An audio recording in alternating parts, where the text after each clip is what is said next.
الله الرحمن الرحيم الحمد لله رب العالمين والصلاة والسلام على سيد الأنبياء والمرسلين وعلى آله وصحبه أجمعين أما بعد فأعوذ بالله من الشيطان الرجيم بسم الله الرحمن الرحيم تبت يدا أبي لهب وتب ما أغنى عنه ماله وما كسب سيصلى نارا ذات لهب وامرأته حمالة الحطب في جيدها حبل من مسد.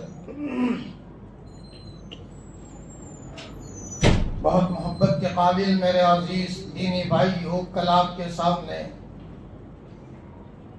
سورہ تکاثر کی آیت تلاوت فرمائی تھی. آج سورہ تبت یدا کے تعلق سے مجھے آپ کے سامنے کچھ عرض کرنا ہے. اس سورت کو سورہ مسد کہا جاتا ہے. سورہ تبت ہے یہ، جس میں اللہ تعالیٰ کے پیارے لاڈلے نبی حضرت محمد الرسول اللہ صلی اللہ علیہ وسلم کے چچا ابو لہب کا قصہ اس میں بیان کیا ہے. اللہ تعالیٰ فرماتے ہیں، شروع صلی اللہ کے نام سے جو بڑا مہربان نہایت رحم والا ہے. ابو لہب کے دونوں ہاتھ تباہ ہو جائے، اور دوبارہ کہا کہ وَتَبْ اور وہ برباد ہو جائے. یہ بد دعا دی جا رہی ہے رب کائنات کی طرف سے. ایک انسان کی بد دعا لگتی ہے تو بھی بڑی خطرناک بات ہے. اللہ تعالیٰ جب کسی کے بارے میں ایسا سخت جملہ استعمال فرما دے، اس کی بربادی میں کیا شک ہے. ایک ماں کی بد دعا ہے، باپ کی بد دعا ہے، استاذ کی بد دعا ہے، وہ کام کرتی ہے اور اس کا انجام دکھاتی ہے. انسان کی سعادت شقاوت سے بدل جاتی ہے. تو جب رب کائنات خود کسی کے بربادی کے بارے میں جملہ کہے تو اس کی بربادی میں کیا شک ہو سکتا ہے. جس وقت اس کا شان نزول یہ ہے، یہ آیت اس وقت نازل ہوئی، اللہ جل جلالہ و عم نوالہ کی طرف سے آپ علیہ السلام کو یہ کہا گیا کہ نبی جی آپ اپنے رشتہ داروں کو دعوت دیجیے. وَأَنذِرْ عَشِيرَتَكَ الْأَقْرَبِينَ، اس لیے کہ دعوت اپنی ذات سے شروع ہوتی ہے، پھر اپنے گھر والے ہیں، اپنے رشتہ دار ہیں، پھر اقرب فالاقرب، جو قریبی ہے اس کو پہلے دعوت دو. ایسا نہیں کہ گھر میں تو آگ لگ رہی ہے اور ان کی تربیت کی طرف کوئی توجہ نہیں ہے اور آدمی دوسروں کی طرف توجہ کر رہا ہے. سمجھداری کی بات یہ ہے کہ پہلے میری ذات جہنم کی آگ سے بچے، میں اپنے گھرانے کو بچاؤں، اپنے رشتہ داروں کو بچاؤں، پھر ترتیب مشرق مغرب شمال اور جنوب کے لوگوں کو میں دین کی بات دے کر کے لوگوں کو دین کی طرف بلاؤں. وہ بات کی بات ہے. کبھی کبھی معاملہ یہ ہوتا ہے کہ آدمی کو اپنے گھر کی توجہ کی طرف، تربیت کی طرف کوئی توجہ نہیں ہوتی اور آدمی دوسری طرف توجہ کر رہا ہے. حقیقت یہ ہے کہ سب سے پہلے آدمی اپنی ذات کو انفسکم و اہلیکم نارا. جب یہ آیت نازل ہوئی تو آپ علیہ السلام صفا پہاڑی کے اوپر آپ کھڑے ہوئے اور آپ نے اپنے رشتہ داروں کو بلایا اور سب کو کہا کہ یہ بتاؤ کہ اگر میں تم کو یہ کہوں کہ اگر اس پہاڑ کے پیچھے کوئی لشکر ہے جو حملہ کرنے والا ہے، آپ ہماری بات مانو گے؟ لوگوں نے کہا کیوں نہ مانے، ہم نے آپ کو ہمیشہ صادق اور امین سمجھا ہے. اس لیے نبی کو نبوت کی سند تو 40 سال میں دی جاتی ہے، لیکن نبوت ملنے سے پہلے گلی گلی میں نبی کے صداقت و امانت کا تذکرہ ہوتا ہے. سب نے کہا کیوں نہیں مانیں گے، آپ تو بالکل صادق الامین ہے. تو پھر آپ نے فرمایا قولوا لا الہ الا اللہ تفلحوا، ایک اللہ کو مانو تو تم کامیاب ہو جاؤ گے. اب یہ جب حق بات آئی ہے تو کڑوی لگی، تو اس میں سب سے پہلے ابو لہب نے جو آپ کے چچا تھے انہوں نے اس کی مخالفت کی اور یوں کہا تبا لک یا محمد، اے محمد آپ کی تباہی ہو جائے، لہذا جمع کرنا، اس کے لیے آپ نے جمع کیا تھا. یہ جملہ استعمال کیا ابو لہب نے. رب کائنات کو غضب اور غصہ آیا کہ میرا لاڈلا، میرا چہیتا جو بڑی خیر خواہی میں دعوت دے رہا ہے، احسان ماننا چاہیے، جہنم کی آگ سے بچانے کی باتیں کر رہا ہے اور یہ ان کے لیے یہ جملے استعمال کر رہے ہیں.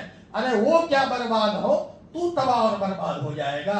تبت یدا ابی لہب وتب، 2 مرتبہ تب کا جملہ استعمال ہوا ہے. ابو لہب کے 2 ہاتھ تباہ ہو جائے اور پھر آگے کہا وتب، اور پورا کا پورا برباد ہو جائے. وہی سے ابو لہب کی قسمت اور سعادت کے بجائے شقاوت کا سلسلہ شروع ہوا ہے.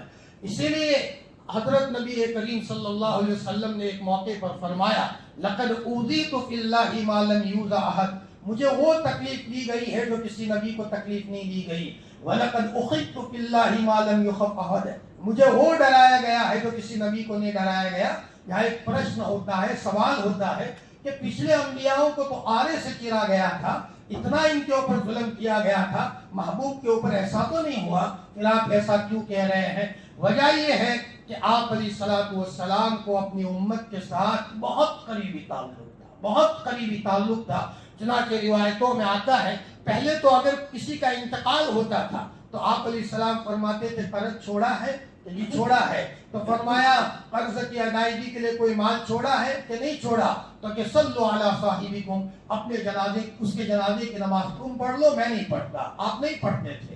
کسی صحابی نے ضمانت لے لی تو پھر آپ پڑھتے تھے، لیکن جب آپ کے اوپر فتوحات کا دور ہوا اور یہ آیت نازل ہوئی النبی اولا بالمؤمنین من انفسہم، ایک ایمان والا اپنی ذات سے اتنا قریب نہیں ہوتا جتنا کہ نبی ہر ایمان والے سے قریب ہے۔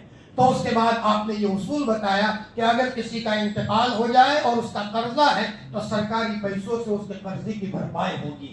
چنانچہ آپ علیہ السلام نے فرمایا وراثت تو اس کے وارثان لوگ لے لیں گے، البتہ اگر کسی نے مجبوری میں کوئی قرض چھوڑا ہے تو سرکاری پیسوں سے اس کے قرض کی چکائی ہوگی اور آپ اس کے جنازے کی نماز پڑھاتے تھے۔ حضرت نبی کریم صلی اللہ علیہ وسلم کو اپنی امت کے ایک ایک فرد سے ایسا قریبی تعلق تھا جیسے کہ ایک باپ کو اور ایک ماں کو اپنی اولاد سے ہوتا ہے۔ اور دنیا کو پتا ہے کہ ایک باپ اور ایک ماں کو دنیا میں راستے میں چلنے والا اگر دھاریے سے بھی مارے، پتھر سے بھی مارے، یقیناً باپ اور ماں کو دکھ ہوتا ہے، لیکن اگر اس سے زیادہ اگر گھر میں پلنے والا بچہ اگر غلط نگاہ سے بھی باپ کو دیکھے تو باپ کا کلیجہ پھٹ جاتا ہے۔ جس بچے کو میں نے بڑے پیار کے ساتھ پالا ہے اور اس کا میرے ساتھ جیسا قریبی تعلق ہے، میرے بچے نے میری طرف غلط نگاہ سے دیکھا، باپ جیتے جی مر جاتا ہے، اس کے دھاریے سے وہ تکلیف نہیں ہوتی باپ کو، اور سامنے والے کے پتھروں سے اتنی تکلیف نہیں ہوتی جو باپ کو اپنے گھر میں پلنے والے بچوں کی غلط نگاہ سے باپ کی نگاہ، باپ کا دل اجاڑ ہو جاتا ہے۔ مجھے یاد پڑتا ہے کہ ایک باپ کو ایک بچے نے تماچا مارا، میں ایک گاؤں کی بات کر رہا ہوں، نام نہیں لے رہا، وہ باپ اس کا وہ باپ جس کو مارا تھا اس کا بھائی جماعت میں گیا ہوا تھا، باپ کو بہت بھاری لگا، دکان کے سامنے بچے نے مجھے تماچا مارا ہے۔ جب وہ اس کا بھائی جماعت میں سے آیا تو اس موقع پر جس باپ کو تماچا مارا تھا وہ اپنے بھائی کے پاس جا کر رونے لگا اور بول نہیں سکتا تھا، یعنی وہ یوں کہہ رہا تھا کہ جس بچے کو میں نے محبت کے ساتھ پروان چڑھایا ہے، میرے اس بچے نے مجھے دکان کے سامنے مجھے تماچا مارا ہے، اور یہ کہہ کر اپنے بھائی کے گردن کے اوپر کندھے پر گردن رکھ کر کے وہ دھاڑے مار کر کے رونے لگا۔ حقیقت یہ ہے، اس لیے گجراتی کی کہوت ہے کہ نزدیک کا پتھر بھاری زیادہ ہوتا ہے، دور سے پتھر لگے وہ اتنا وزنی نہیں ہوتا، لیکن اگر نزدیک سے اگر کوئی پتھر مارے وہ بہت بھاری لگتا ہے قریبی محسنین کا۔ تو یہاں ابو لہب کو یہ چاہیے تھا کہ حضور کے احسان کو مانتا، لیکن احسان ماننے کے بجائے یہ جملہ کہا، اللہ کی طرف سے یہ جملہ آیا تو دنیا نے دیکھا کہ اللہ تعالیٰ فرماتے ہیں ما اغنا عنہ مالہ وما کسب، ابو لہب نے یہ کہہ دیا کوئی بات نہیں، اگر مان لو کہ اگر ہمارے لیے جہنم بھی ہوئی، عذاب کا فیصلہ بھی ہوا تو ہمارے پاس پیسے بہت ہے، صلاحیت بہت ہے، ہم پیسے دے کر کے اس سے چھٹنے کی بات کریں گے، یہ جملہ کہا۔ اور اللہ تعالیٰ نے آیت نازل فرمائی ما اغنا عنہ مالہ وما کسب، جب میں نے اس کو پکڑا ہے تو مال بھی کام نہیں آیا، وما کسب، اور اس کی کمائی ہوئی پونجی بھی کام نہیں آئی۔ علماء فرماتے ہیں کہ کمائی ہوئی پونجی میں بچہ بھی ہے، بچہ بھی باپ کی کمائی ہے۔ ایک موقع پر آپ علیہ السلام کو حضرت عائشہ روایت فرماتی ہے، آپ نے فرمایا یا رسول اللہ صلی اللہ علیہ وسلم، میں مجبوری میں میرے بچے کے مال میں سے کھا سکتا ہوں؟ آپ نے فرمایا آدمی کی کمائی میں سے سب سے بہترین کمائی جو ہے وہ اپنے ہاتھ کی کمائی ہے، پھر آپ نے فرمایا بچہ خود ہی اپنے باپ کی کمائی ہے، لہذا بدرجہ مجبوری میں اگر باپ بچے کے پیسے لینا چاہے اور بچے کے مال میں سے استعمال کرنا چاہے، آپ نے اس کی اجازت دی۔ اللہ تعالیٰ فرماتے ہیں بہت مال تھا ابو لہب کے پاس، پکڑ آئی ہے اور وہ نہیں بچ سکا، چنانچہ ایسا ہی ہوا بدر کے 7ویں دن یہاں گلے میں گانٹ نکلی، طاعون کی ایک بیماری پھیلی تھی اور اس کی ایک گانٹ نکلی، ایسی بدبو آ رہی تھی، گھر کے سارے لوگوں نے اس کو گھر سے باہر نکال دیا کہ ذرا اس کی بیماری ایسا نہ ہو کہ گھر کے ممبران کو لگے۔ چند دن ہوتے ہوتے وہ سسکتا ہوا اور تڑپتا ہوا، جب اس نے جان دے دی اور پورے بدن میں وہ بدبو پھیل گئی تو دفن کرنے کے لیے گھر کا کوئی ممبر نہیں آیا۔ لمبی لمبی بانس کی لکڑیاں لائی گئی اور ایک گھڑا کھودا گیا، اور گھڑا کھود کر کے اس ابو لہب کو لکڑی کے زور سے گویا کہ اس گھڑے کے اندر میں ڈال دیا کہ کہیں وہ بیماری ہمیں نہ لگ جائے۔ یہ اللہ تعالیٰ فرماتے ہیں ما اغنا عنہ مالہ وما کسب، اس کے مال نے اس کو کام نہیں دیا اور اس کی کمائی نے کام نہیں دیا۔ اس لیے ہے کہ بد دعا سے اللہ تعالیٰ ہماری حفاظت فرمائے۔ یا احسان تھا، آپ احسان کر رہے تھے تو ابو لہب کو چاہیے کہ احسان کو مانتے، اور یہ حضرت نبی کریم صلی اللہ علیہ وسلم کی بہت بڑی سنت ہے، آپ محسنین کو نہیں بھلا کرتے تھے۔ کسی نے احسان کیا ہے، ہمارے اسلاف کا یہ تو یہ حال تھا کہ ٹرین میں سفر کے دوران اگر کسی نے گرمی کے موسم میں ایک گلاس پانی بھی پلا دیا ہے تو جب ہمارے اسلاف راتوں میں تہجد کے لیے اٹھتے تھے تو دعا کرتے تھے کہ میرے ربا، سفر کے دوران ایک آدمی نے مجھے پانی پلایا تھا، وہ مسلمان تو نہیں تھا لیکن اب دعا کرتے ہیں اس کے دل کے دروازے کو آپ کھول دیجئے اور آپ اس کو ایمان کی توفیق عطا فرما، جہنم کی آگ سے بچ جائے۔ جب معمولی گلاس کے پانی کے احسان کو ہمارے اسلاف نے نہیں بھولا تو جس ماں کا احسان ہو، جس باپ کا احسان ہو، جس استاذ کا احسان ہو، اس کو کیسے فراموش کیا جا سکتا ہے؟ ظاہری بات ہے۔ اسی لیے شیخ الہند رحمۃ اللہ علیہ جس وقت وہاں سعودیہ جا رہے تھے اور اس موقع پر اپنے استاد مولانا قاسم نانوتوی رحمۃ اللہ علیہ کی گلی میں سفر کرتے ہوئے جا رہے ہیں۔ مولانا قاسم نانوتوی جنہوں نے دیوبند مدرسے کی بنیاد رکھی، وہ تو دنیا سے روانہ ہو گئے تھے، ان کے گھر والے موجود تھے۔ حضرت شیخ الہند رحمۃ اللہ علیہ نے کہا کہ آقا صاحبہ استاد محترم کے جوتے ہو تو دے دیجئے۔ فرمایا کہ استاد کے تو جوتے نہیں ہیں، فرمایا اپنے جوتے دے دیجئے۔ تو ان کے گھر والوں نے جوتے دیے، شیخ الہند رحمۃ اللہ علیہ نے سر پر رکھا، اس کو چوما اور روتے ہوئے فرمایا کہ میرے استاد ہوتے تو میرے استاد کے جوتوں کو میں اپنے سر کے اوپر رکھتا۔ یہ احسان شناسی کی بات ہے۔ چنانچہ میرے اور آپ کے لاڈلے نبی حضرت نبی کریم صلی اللہ علیہ وسلم پر جب پہلی مرتبہ وحی آئی ہے، جب آپ غار ہرا میں تھے اور اچانک جبرائیل اپنی شکل میں آئے ہیں اور آپ کو دبایا ہے، آپ گھبرا گئے ہیں۔ بہرحال انسان تھے، آپ علیہ السلام پر ٹھنڈ چڑھی ہے اور سردی کا احساس ہوا ہے، ٹھٹرتے ہوئے گھر آئے ہیں۔ اماں خدیجہ کو کہا کہ زملونی زملونی، مجھے چادر اڑاؤ، مجھے چادر اڑاؤ۔ حضرت خدیجہ نے فرمایا کیا بات ہے؟ وہ شکل دیکھی ہے جو میں نے آج تک نہیں دیکھی تو مجھے ڈر محسوس ہو رہا ہے۔ اس موقع پر حضرت خدیجہ نے کہا کلا وحاشا، مت گھبرائیے آپ، لا یخزیک اللہ ابدا، اللہ پاک آپ کو کبھی رسوا نہیں کرے گا، آپ کے سامنے بھوت پلیت نہیں آ سکتا۔ وجہ یہ ہے کہ آپ رفاع عام کا کام کرتے ہو، آپ یتیموں کو کھانا کھلاتے ہو، آپ بیماروں کی بیمار پرسی کرتے ہو، اور آپ گویا کہ بیواؤں کے گھروں میں راشن پانی پہنچاتے ہو، اللہ تعالیٰ آپ کو ضائع نہیں کرے گا۔ آپ حضرت خدیجہ رضی اللہ تعالیٰ نے تسلی دی، آپ نے اس احسان کا بدلہ اس شکل میں دیا۔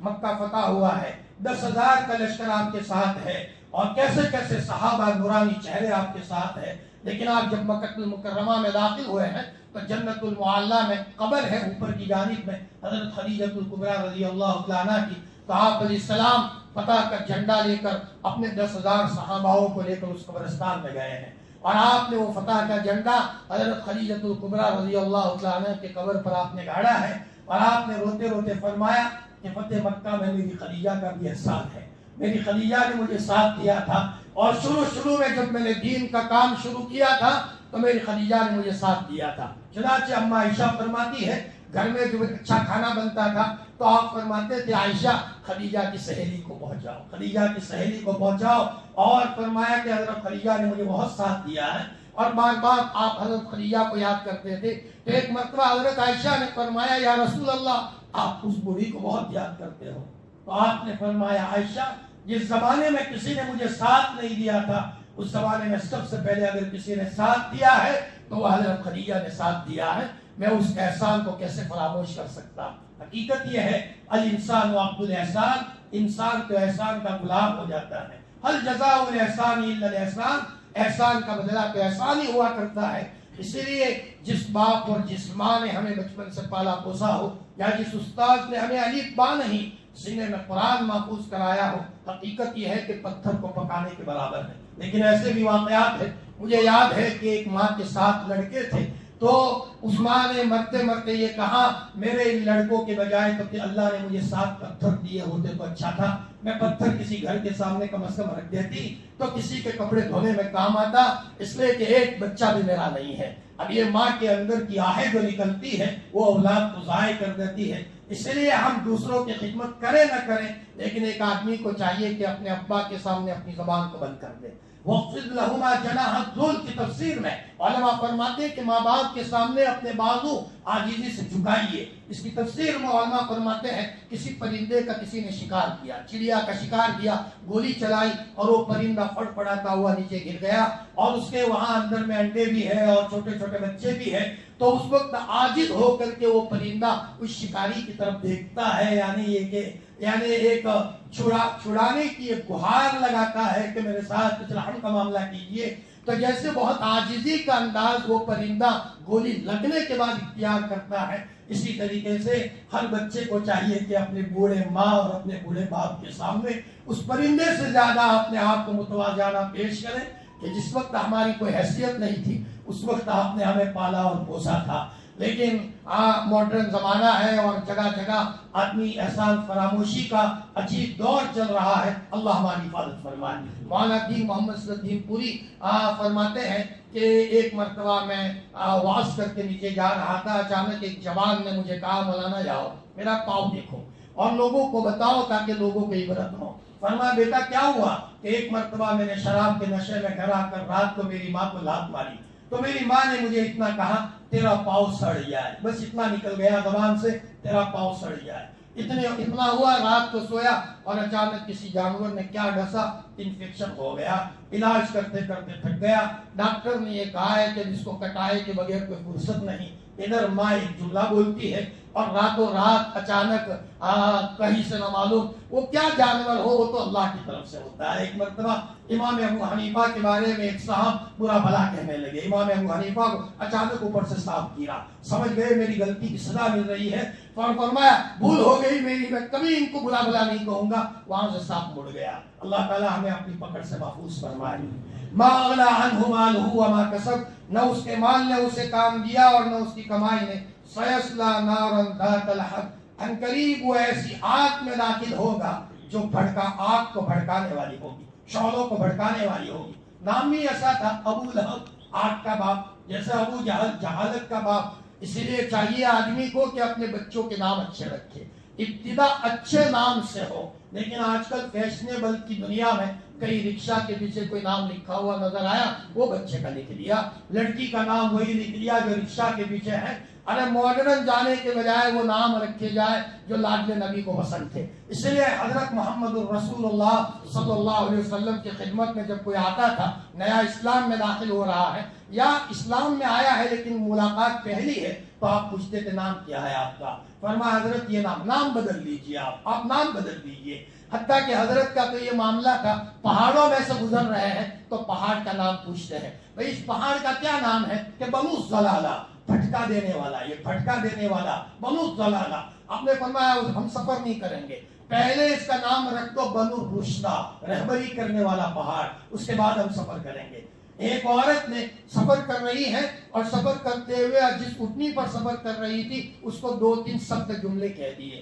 آپ نے فرمایا اس عورت کو اٹھنی سے اتار دو اور کہو کہ اب اٹھنی پر سوار نہ ہو۔ اس نے بددعا کا جملہ استعمال کیا ہے تو کہیں اس کا اثر اس پر نہ ہو۔ حقیقت یہ ہے اسلام کی چھوٹی چھوٹی تعلیمات میں اثر ہوتا ہے۔ حضرت استاد مفتی محمود صاحب رحمۃ اللہ علیہ گنگوہ کے جو دیوبند میں پڑھاتے تھے اور گویا کہ صدر المفتی تھے، کسی ایک بچے نے آ کر کے کہا کہ حضرت میں بیمار رہتا ہوں وہی کئی سالوں سے۔ فرمایا بیٹا نام کیا ہے؟ کہ نام ہے سقیم، اور سقیم کے معنی خود بیماری کے ہوتے ہیں۔ فرمایا بیٹا آج سے تمہارا نام سلیم ہے، نام سلیم رکھ دو۔